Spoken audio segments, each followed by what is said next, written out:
कबीर जम का ठेंगा बुरा है, ओ नहीं सहा जाए।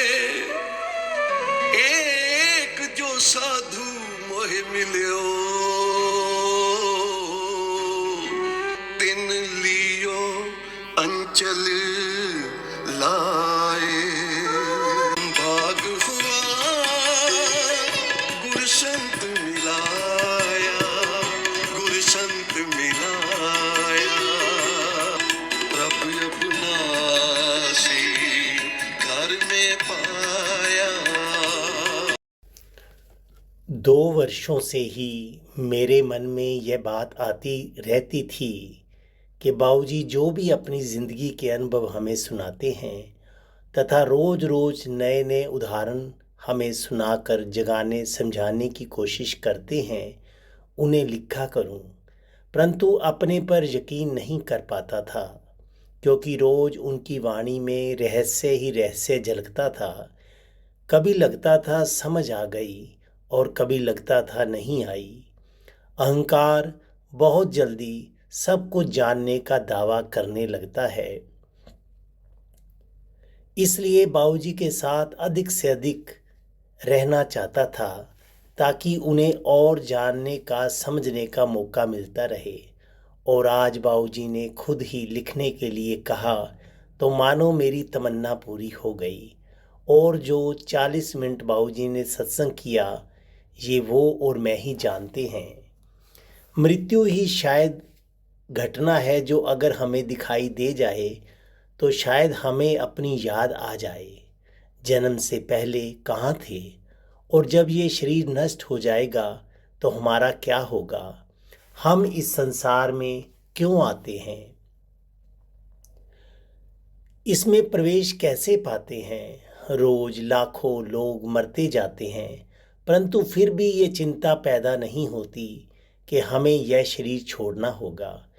वह अंतिम क्षण कितने दर्दनाक होंगे, खासकर मेरे जैसों को कितना बड़ा पश्चाताप होगा जिसने सैकड़ों ग्रंथों को पढ़ा और बाबूजी जैसे फकीरों का साथ, उनके सत्संगों को सुना। इतनी बाबूजी की कृपा और प्रेम पाने के बाद भी यह हाड़ मांस का निर्मल शरीर बना रहूं। अपने को रिश्तेदारों की जंजीरों में बांध कर रखूं।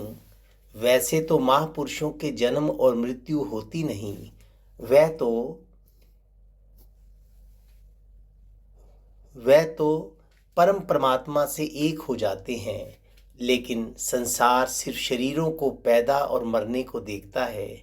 हमारे बाबूजी इस संसार में शरीर धारण करके लगभग 1919 सन में लाहौर के नज़दीक रिनाला खुर्द गांव मिटमुंगरी में श्री नंदलाल जी के घर पैदा हुए। उनकी माता का नाम श्रीमती ठाकुर देवी था। वह 3 भाई और 2 बहनों में सबसे छोटे थे। उनके भाई जी का कपड़े का व्यापार था। उनके पिताजी पटवारी थे। 2.5 वर्ष की आयु जब हुई तो उनकी माता जी का देहांत हो गया। बाबूजी 4-5 वर्ष की छोटी सी आयु से शमशानों में जलते शवों को देखा करते थे। सभी बहन भाइयों से उनका स्वभाव बिल्कुल अलग था। एक घटना ने तो बाबूजी को बिल्कुल ही संसार की हकीकत से परिचित करवा दिया। 10-11 वर्ष की आयु में उनके एक मित्र राजा सिंह की मृत्यु निमोनिया हो जाने से हो गई। राजा सिंह के घर में उनका बहुत आना जाना था। अचानक हुई मौत से वह हैरान थे। राजा सिंह को जलाने से पहले दूल्हे की तरह सजाया गया। उनकी माता जी ने बाबूजी से कहा, देख तेरा दोस्त राजा चुप हो गया है, बोलता नहीं। राजा का शव जलते देखकर वह यही सोचते रहे कि यहाँ इस संसार में किसी से दिल नहीं लगाना चाहिए। तीसरे दिन वह शमशान चले गए और उनकी अस्थियों को देखकर सोचने लगे कि कल और आज में राजा कैसा हो गया है। कल का चलता फिरता बोलता राजा आज केवल कुछ हड्डियां रह गया है। उन्होंने अपनी स्कूल की किताबें निकालकर उस बैग में उन अस्थियों को डाल लिया। ऐसा करते उन्हें पास में खेत में काम करते एक आदमी ने देख लिया और यह बात सबको पता चल गई। राजा सिंह के पिता ने काफी बुरा भला कहा, क्योंकि संसारी लोग अपने रीति रिवाज से अस्थियों को चुनते हैं।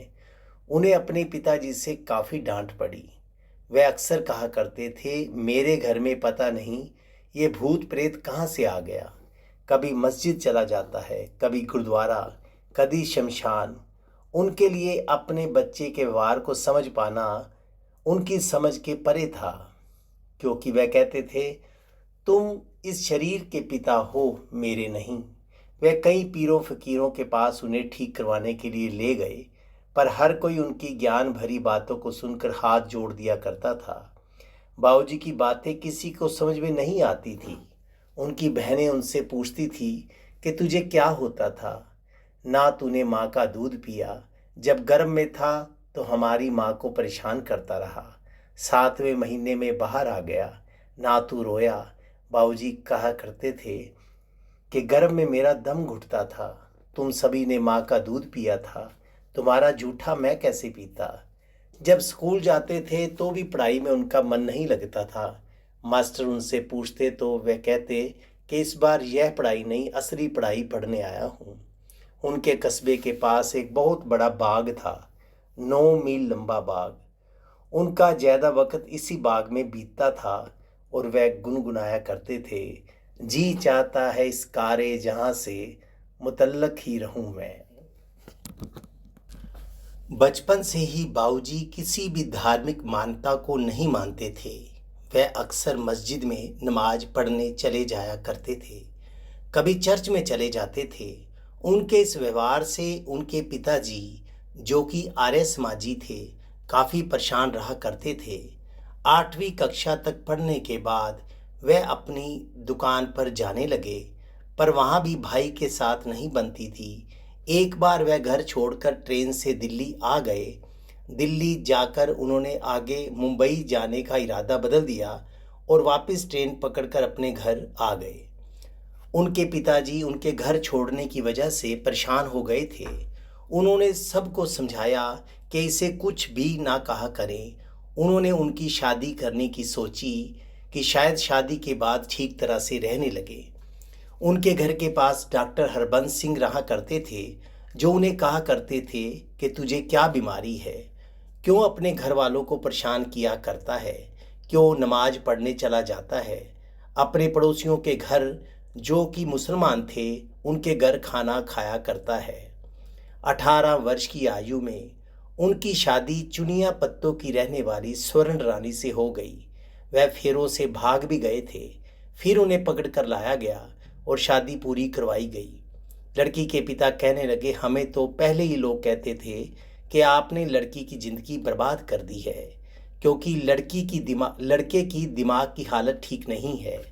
समय बीतता रहा और उनकी बड़ी लड़की की बीमारी की वजह से 2 वर्ष की आयु में मृत्यु हो गई। उसके बाद 2 लड़कियां और हुई। गृहस्थ जीवन से उनका लगाव ज़्यादा नहीं था। वह अक्सर अपनी शादी से पहले की आज़ादी में रहने की ज़िंदगी को याद किया करते और अपने को बंधन में बंधा पाते। उनकी पत्नी गुरबाणी का कीर्तन बहुत अच्छा किया करती थी। गुरबाणी बाबूजी ने उन्हीं के मुख से पहली बार सुनी थी। राम रंग मेरा उतर न जाए शब्दों को बड़े प्यार से गाया करती थी। 1947 में भारत आज़ाद हुआ तो अपनी सब जायदाद सामान वही छोड़कर उन्हें आना पड़ा। उन दिनों उनके परिवार को बहुत कष्ट झेलने पड़े। पहले वह डेराबस्सी पंजाब में 4 महीने रहे। वहाँ कुछ कारोबार ना चला तो करनाल आ गए। पाकिस्तान से आकर कई महीनों स्टेशनों पर सोना पड़ा, कभी अम्बाला, कभी फिरोजपुर, कभी करनाल। करनाल में आकर कुछ महीनों बाद उनके बड़े भाई शाहबाद चले गए। कुछ काम न बनते देखकर उन्होंने साइकिल रिपेयर का काम सीखना शुरू किया। 4 महीने बाद वह भी छोड़ना पड़ा। घर का खर्च बहुत मुश्किल से चल रहा था। फिर दूध की डेयरी बनाई, पर वहाँ भी काम नहीं चला।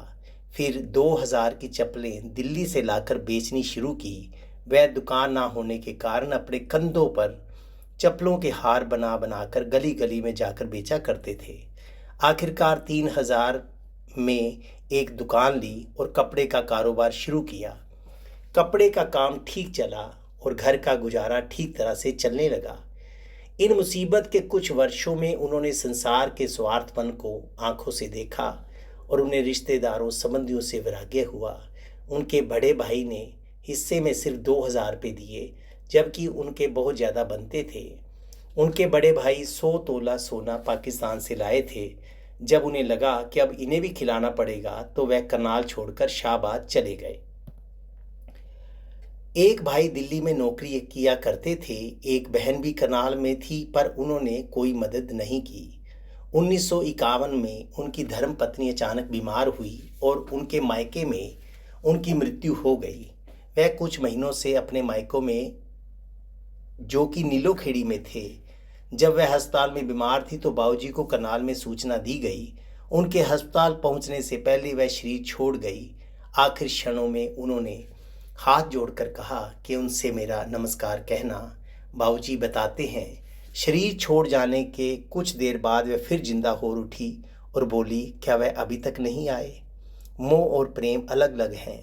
बाबूजी उन्हें बहुत प्रेम किया करते थे। वह किसी और ही तल के पति पत्नी थे। मोह से दूर शुद्ध प्रेम। उनकी मृत्यु के बाद दोनों लड़कियों के पालन पोषण की जिम्मेवारी अब बाबूजी पर आ गई। यह समय बड़ा मुश्किल लगने लगा। यह तो कभी सोचा ही न था कि परमात्मा ऐसी कठिन परीक्षा भी लेगा। दोनों बच्चियों को नहलाना, तैयार करना, स्कूल भेजना सब बाबूजी किया करते थे। 1962 में बाबूजी ने अपनी दोनों बेटियों की शादी के बाद अपनी कपड़े की दुकान बेच दी। उसके बाद ऋषिकेश में ही उनका अधिक वक्त बीता। 1982 के आसपास बाबूजी ऋषिकेश छोड़कर हमेशा के लिए करनाल आ गए, जहां मुझ निर्मल शरीर की मुलाकात 1992 में बाबूजी के साथ पहली बार हुई।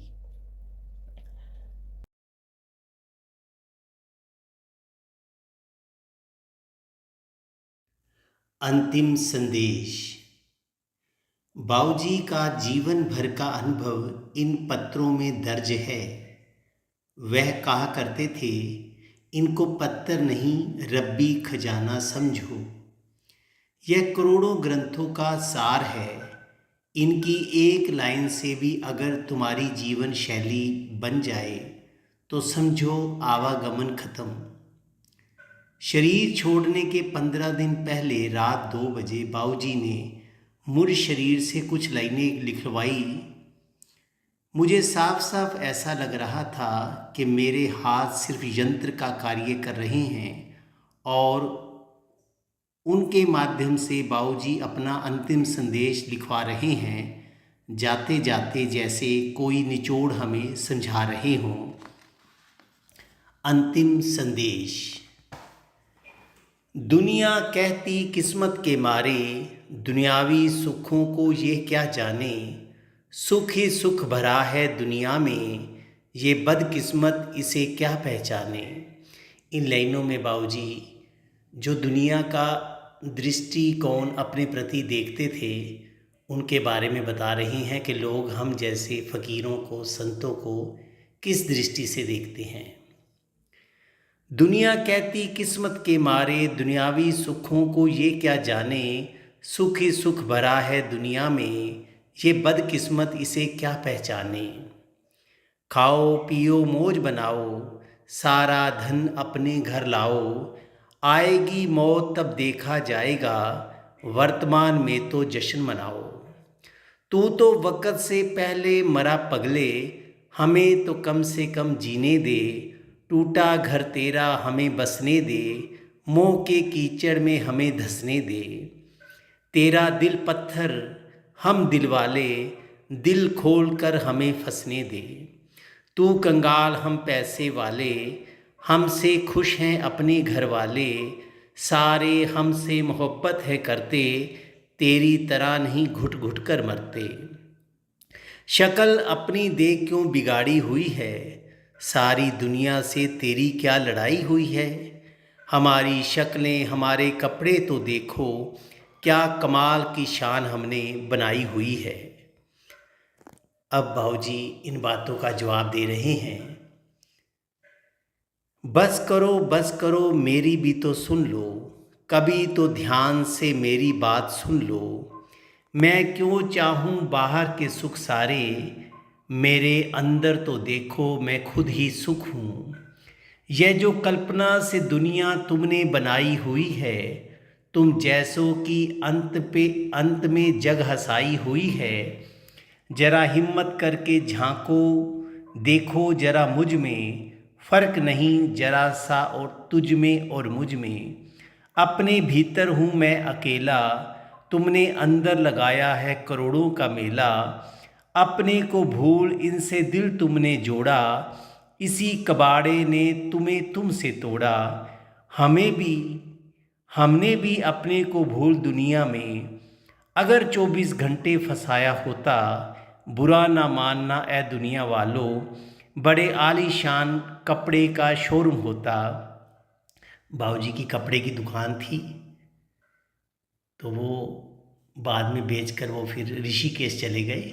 उसी बारे में बता रहे हैं कि अगर हम भी उस काम में लगे रहते तो आज एक बहुत बड़ा शोरूम कपड़े का होता। बुरा ना मानना ए दुनिया वालों, बड़े आलीशान कपड़े का शोरूम होता। लोग ताले बेचकर तिजोरियों वाले बन गए, हमने भी साहिब जी का ठप्पा लगवाया होता। बाबूजी की कपड़े की दुकान के बाहर एक ताले बेचता था, बाहर बैठकर सड़क के किनारे। वो आज 3-4 शोरूम का मालिक है और काफ़ी नाम है उनका। उसी के बारे में लिख रहे हैं कि लोग ताले बेच बेच कर तिजोरियों वाले बन गए। वो बाहर ताले बेचा करते थे और आज वो कपड़े के बहुत बड़े व्यापारी हैं, अच्छे शोरूम हैं। लोग ताले बेचकर तिजोरियों वाले बन गए, हमने भी साहिब जी का ठप्पा लगवाया होता। लगता हूँ तुमको मैं किस्मत का मारा, नहीं नहीं यारो मैंने तो इसे बनाया। करोड़ों जन्मों से था मैं किस्मत का मारा। संतों से मिला सैकड़ों ग्रंथों से, अपने अंदर की गंदगी को हटाया। अब भी सुननी पड़ती हैं मोटी मोटी बातें, बचपन के दिन जब कह कह गया था गाया। किसे पुकारूं क्या मंत्र उचारूं, जब आँख खोली तो खुद ही को राम पाया। इसमें बाबूजी बता रहे हैं कि बचपन में साधना की शुरुआत में नाम जप करते थे, तो वो नाम जप धीरे धीरे इतनी ऊंचाई पर पहुंच गया कि अब किसी नाम जपने की ज़रूरत नहीं है। अब आँख खुल गई है तो खुद ही को ही राम पाया है, राम अनुभव किया है। बहुत समझाऊं बहुत हिलाऊं, गहरी नींद से तुम्हें जगाऊं। जो आग लगी थी मुझे वो आग तुम्हें भी लगाऊं। बताता बहुत हूँ समझाता बहुत हूँ, लाखों बार दोहराता ही जाऊं। जब आँख खोलकर देखता हूँ तुम्हें, गहरी नींद में सोता तुम्हें पाऊं। माना दवाई कड़वी है यारो, पर तुम अपने जख्मों को तो देखो। मानो मेरा कहना तो दावा है मेरा, ये बीमारी तुम्हारी जड़ से मिटाऊं। ये काम के कीड़े ये मोह का कैंसर, क्यों इन बीमारियों से तुम्हें प्यार हो गया है। ये डॉक्टर मिला है बड़ी मुश्किल से, फिर ये ना कहना ये कहाँ खो गया है। बस बस नहीं हिम्मत मेरे इन यंत्रों में, अब नए यंत्रों में अब फिर ना आऊं। सारी जगह फैल जाऊंगा यारो, दोबारा अब किसी बूंद में ना आऊं। दोबारा अब किसी बूंद में ना आऊं। सब सो गए हैं सपनों में खो गए हैं, पर कोई तो देखो मुझे क्या हो गया है। लगता है मेरे ऊपर हिमालय आ गिरा है, भयंकर ठंड से मेरा सारा तन हिल रहा है। अब यह देखो यह मेरा सारा तन जल रहा है, अंदर की सारी नसें नाड़ियाँ उबल रही हैं, पर मुझ में न यारो अब भी कुछ कमी है। लगता है किया है बाऊजी ने ऐसा, मेरे तन मन का सारा कचरा जलाया। फिर देखो अब मेरे यंत्रों में समाकर, मुझसे उन्होंने यह क्या क्या लिखवाया, यह क्या क्या लिखवाया। प्रणाम, सभी को प्रणाम।